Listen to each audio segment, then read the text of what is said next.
सचिन पायलट कुछ देर पहले आए और धरने पर बैठ गए। हमारे साथ यहाँ कुछ लोग आए हैं उनके समर्थन में, क्या कुछ कहना चाहते हैं, ये पूरी घटनाक्रम को किस नजरिए से देखते हैं? सर, सचिन पायलट जी आज धरने पर बैठ गए हैं। देखिए, ये धरना उस भ्रष्टाचारी वसुंधरा के खिलाफ है जिसने 10 साल तक इस राजस्थान को लूटा और पिछली सरकार में भी ललित मोदी के साथ घोटाला किया। उसके बाद अशोक गहलोत जी मुख्यमंत्री बने, उन्होंने बड़े बड़े वादे किए कि मैं जांच कराऊंगा, जेल में डाल दूंगा। पूरे 5 साल निकल गए, कोई जांच नहीं हुई। वसुंधरा जी ने एसी में अपनी ज़िंदगी बिता ली। फिर दोबारा जब आदरणीय सचिन पायलट जी पीसीसी के चीफ बने, उन्होंने संघर्ष किया और संघर्ष करके जो कांग्रेस 20 सीटों पर थी उन्होंने 102 पर लेकर आए।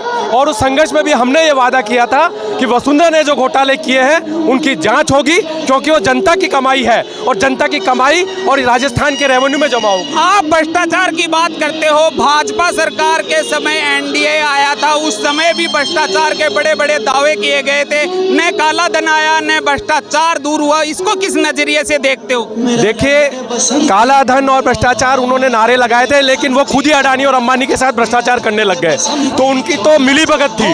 वो एक कॉर्पोरेटिव घराने ने इस पूरे हिंदुस्तान पे कब्जा कर लिया और ये कॉर्पोरेटिव घराना ही है जो राहुल गांधी जी को मात्र बोलने में 2 साल की सजा सुना देते हैं।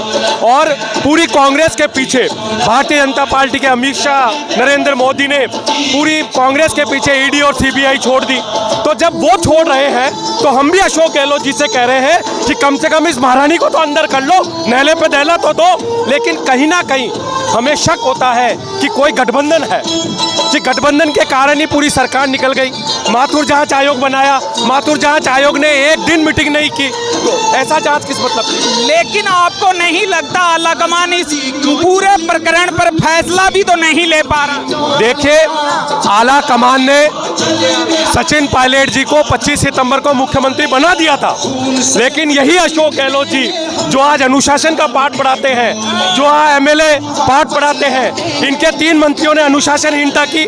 सोनिया गांधी के निर्णय के खिलाफ इन्होंने मीटिंग की, क्या उस पर जांच हो गई?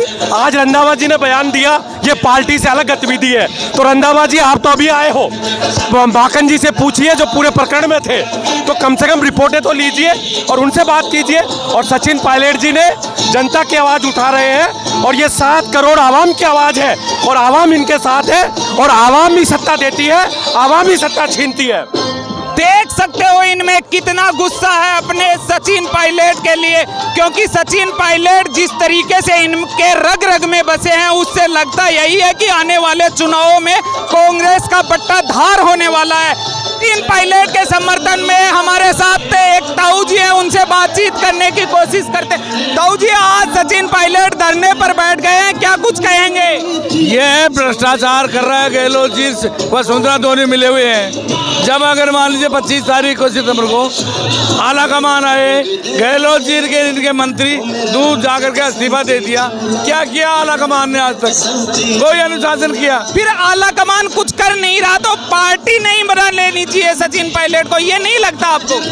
पार्टी नहीं बनाने के लिए इसमें पिताजी इसके कांग्रेस में थे, इनमें भी रंग में कांग्रेस में, ये कैसे भी सत्बुद्धि आ जाए इनमें, समझ जाए। जांच नहीं करवा रहा है भ्रष्टाचार, 5-5 हजार करोड़ का घोटाला किया। अरे ये पैमाना है ना आला कमान के पास। अगर मान लीजिए 200 सीटों में से 21 सीटें पे समझ गया, ये दोबारा मुख्यमंत्री बना कैसे दिया इसको? क्यों घोषित था ये? 21 सीटें पे समझ गया और आज राज कर रहा है। ये क्या राज कर रहा है? ये जो रिटायर होते हैं ना उन अधिकारियों को तो बोर्ड में बना देता है और जो कार्यकर्ता घूम रहे हैं उनको कुछ नहीं बनाता है। इसको तो पैसा चाहिए। आप जिस तरीके से टीवी पर देखते हैं, आरोप प्रत्यारोप होते हैं, मुख्यमंत्री नकारा निकम्मा कह देते हैं, क्या लगता है आपको? जिस तरह देखते हैं उस टाइम क्या लगता है, आप क्या सोचते हैं? हम सोचते हैं कि गहलोत जैसा कोई आदमी निकम्मा है ही नहीं। जिस आदमी ने खून पसीना 5 साल में मेहनत की और राज लाया कांग्रेस का, वो तो हटाओ और गहलोत जी बैठ गए। जो भ्रष्टाचार हो रहा है आज राजस्थान में, ये खुद कर रहा है। कभी वसुंधरा को ये आज तक जांच नहीं कराती, इसकी जांच वसुंधरा नहीं कराती है, दोनों मिले हुए हैं। अब आला कमान अगर सचिन पायलट का साथ नहीं देता है तो आप लोग क्या करने वाले? हम इनको कांग्रेस को साफ कर देंगे। राजधानी फॉर्चूनर में बैठी थी, जितना ही जीता ना 15-20 आएंगे, कोई जनता सचिन पायलट के साथ है जनता। देख सकते हो इनमें कितना गुस्सा है अपने समर्थन सचिन पायलट के लिए, क्योंकि सचिन पायलट जिस तरीके से युवाओं और बुजुर्गों के दिलों में बसे हुए हैं उससे कोई इनकार नहीं कर सकता।